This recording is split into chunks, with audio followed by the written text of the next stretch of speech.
Magandang umaga po sa ating lahat. Narito na ang latest patungkol sa binabantayan natin na si Bagyong Aghon ngayong araw ng Lunes as of 5 a.m. So unahin po muna natin yung latest na radar animation. Based po ito sa Doppler radar ng DAET at nakikita po natin or kitang-kita po yung sentro nitong si Bagyong Aghon na mamataan na kumikilos papalayo ng ating Philippine landmass. As of 4 a.m. po, huli itong namataan sa layong 105 kilometers. Silangan po yan ng Baler, Aurora at nagtataglay ng lakas ng hangin na umaabot na 140 kilometers per hour malapit sa gitna at pagbugso na umaabot na 170 kilometers per hour. And kitang-kita naman po yung movement or pagkilos nitong bagyo sa direksyong north-northeastward sa bilis na 10 kilometers per hour.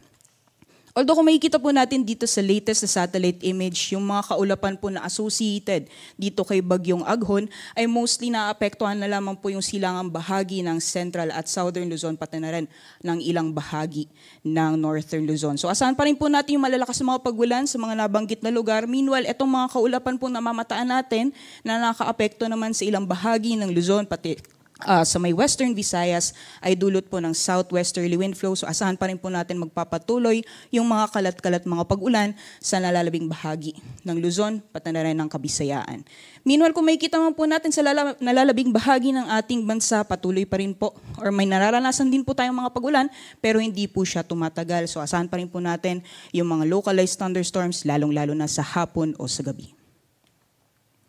Dapo po tayo sa track or latest track nitong si Bagyong Aghon. Kung makikita po natin, generally northeastward yung kanyang magiging pagkilos throughout the forecast period at mananatili po itong typhoon category hanggang paglabas ng ating Philippine Area of Responsibility. For the next 24 hours or sa darating na Tuesday ng umaga, mamamataan po itong nasa layong 325 kilometers silangan ng Apari, Cagayan. And bahagyang bibilis yung pagkilos nitong si Bagyong Aghon. At by Wednesday, inaasahan po natin nasa 885 kilometers east-northeast po yan ng extreme northern Luzon. By Wednesday evening, possible na lumabas na po ito ng ating Philippine Area of Responsibility and by Thursday, nasa labas na po ito ng PAR sa layong 1,560 kilometers east-northeast naman ng extreme northern Luzon. So ano po inaasahan natin na epekto nitong si Bagyong Aghon in terms of mga hangin, pati na rin mga pag-ulan. So nakataas pa rin po yung tropical cyclone wind signal number 2, although nakikita po natin na habang papalayo itong si Bagyong Aghon, nababawasan na po yung mga areas, nakataas po yung tropical cyclone wind signal. For signal number 2, inaasahan pa rin po natin nakataas sa southeastern portion ng Isabela, pati na rin sa northern portion ng Aurora at Polillo Islands. Samantalang napapansin din po natin na nababawasan na po yung mga areas. Nakataas yung tropical cyclone wind signal number 1, dyan po sa may northeastern at southern portion ng Isabela, pati na rin po sa eastern portion ng Quirino, eastern portion ng Nueva Vizcaya at nalalabing bahagi ng Aurora. Nakataas din po yung signal number 1 sa eastern portion ng Nueva Ecija, pati na rin po sa eastern portion ng Bulacan, northeastern portion ng Laguna, pati na rin buong Rizal, at nakataas pa rin ang signal number 1 sa northern at central portions ng Quezon, pati na rin sa western portions ng Camarines Norte.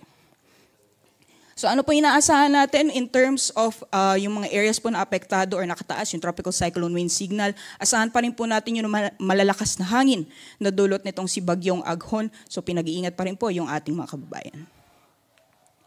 Pagdating naman po sa mga pag-ulan, kung nakita po natin sa satellite image, yung mga kaulapan na directly associated dito sa kay Bagyong Aghon ay mostly naapektuhan na lamang yung eastern portion ng Isabela at northern portion ng Aurora. Kaya kung may mga pag-ulan naman po nararanasan sa nalalabing bahagi ng ating bansa, ay dulot po ito ng epekto ng southwesterly wind flow.